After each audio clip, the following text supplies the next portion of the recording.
दही खाला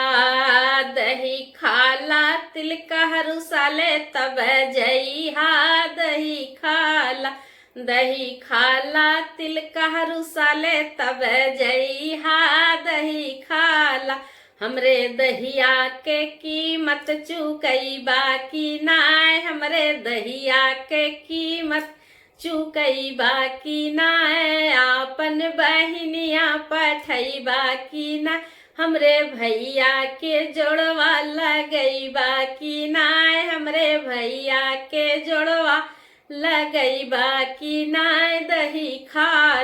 दही खाला तिल कहरू साले तब जइहा दही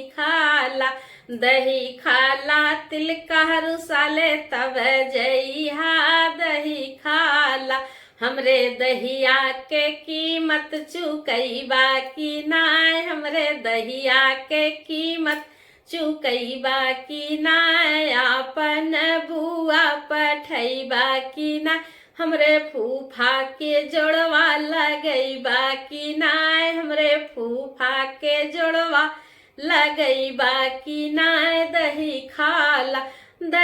खाला तिल कहरू साले तब जइहा दही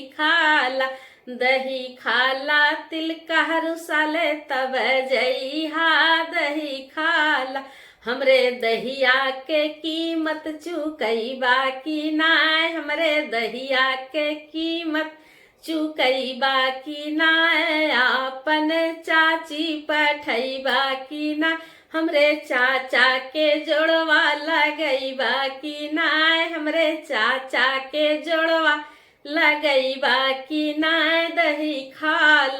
दही खाला तिल कहरू साले तब जइहा दही खाला तिल कहरू साले तब जइहा दही खाला हमरे दहिया के कीमत चुकई बाकी नाय हमरे दहिया के कीमत चुकई बाकी नाय आपन समधिन पठई बाकी ना हमरे पापा के जोड़वा लगई बाकी नाय हमरे पापा के जोड़वा लगई बाकी नाय दही खाला तिल कहरू साले तब जइहा दही खाला तिल कहरू साले तब जइहा दही खाला तिल कहरू साले तब जइहा दही खाला।